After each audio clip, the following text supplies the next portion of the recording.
Hi, welcome. My name is Megan Yavis, and I'm here today to share with you some information about special education is something that is very much needed and always needed to be updated and going with the current times. Without keeping updated, these children may lack in updating themselves on current technology, current practices. Special education is constantly changing, just like regular education. The education we see today is certainly something that has not always been around. Prior to 1970, special education didn't exist. Children were not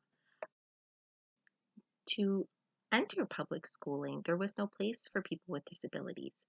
Um, Cases such as this one that took place in 1893, which allowed for a child to be expelled on the basis that he was not excelling academically. This child would have needed a little bit more help, but instead of receiving that help, he was simply taken from school. Research has shown that prior to the 1800s, it was legal for students with disabilities to be excluded from the schooling system as a whole. The Supreme Court held a lot of these court cases and showed that disabilities had no place in the school system. Examples such as the one from 1893 are many. Special education has come so far because of the brave people who thought so highly of those with special needs. A disabled child had no hope at attaining an education prior to the 1970s. What is it that changed? Who is it that helped? To sit here and let you guys know every single person who impacted special education in a positive way would be near impossible, but I would love to do it. People fought a brave fight, a fight that has brought us here today. Today, children have access to everything a non-disabled does, and sometimes they're even access to more things if their IEPs call for them. Any resource needed to help these children excel should be. A beautiful change is that if the school system is not cut out for these children, there is other placement for these children. Placement that is a beautiful and helpful places. What brought us here? Who brought us here? One of the most influential cases would always be Brown versus the Board of Education.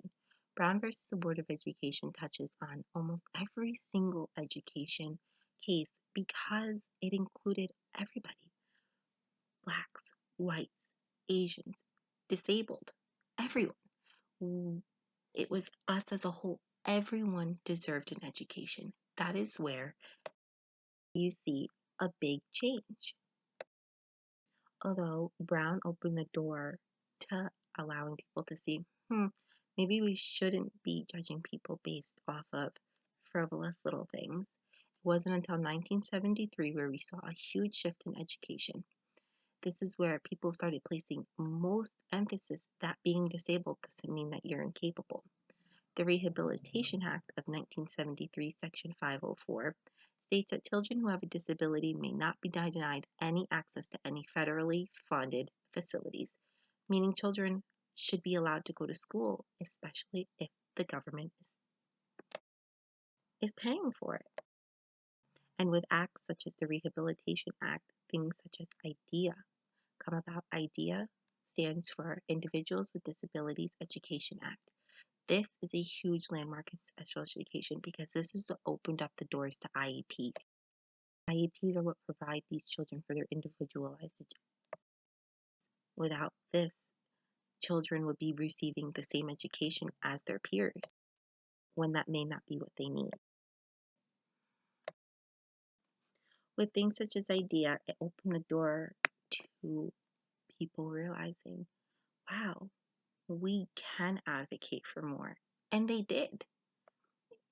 We even see parents beginning to advocate. Parents such as Amy, Rowley parents. Here we have Amy, a child who had a disability with her hearing. She could lip read excellently. It came time for her IEP meeting where it was established that she would be given she would be provided her own sign language interpreter. She was given this interpreter for 2 weeks, and then it was determined Amy didn't need this interpreter anymore, whereas her parents wanted Amy to have this interpreter all the time, including every single one of her classes. A board meeting was set up where this interpreter was denied, and her parents went on to claim Amy was being denied a free and appropriate education, which is something that is in her right.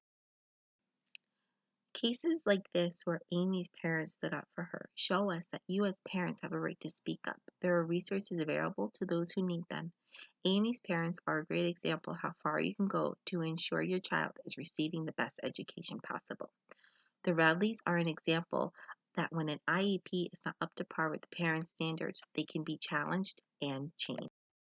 On top of all this little information about special education, I'd also like to share with you some reputable resources that I love to go on sometimes and keep myself updated.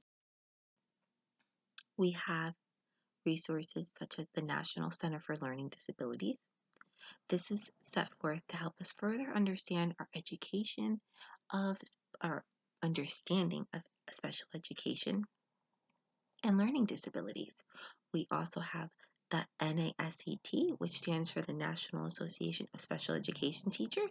This is a place for teachers to come together and stay updated as well as continue their planning. We also have the Education Commissions of the states. This is an online resource that brings all of the states together into one place. You can find all the information dedicated to your individual state or information as a whole, whichever you are there to find. Lastly, as parents, I have found that there is a wonderful page for New York parents called the PTA for Special Education Parents. This place is full of current information as well as a place for parents and teachers and the community to come together and share their thoughts on what is happening currently in the world of special education. I'd like to thank you guys so much. I hope that this was interesting and full of information. Thank you.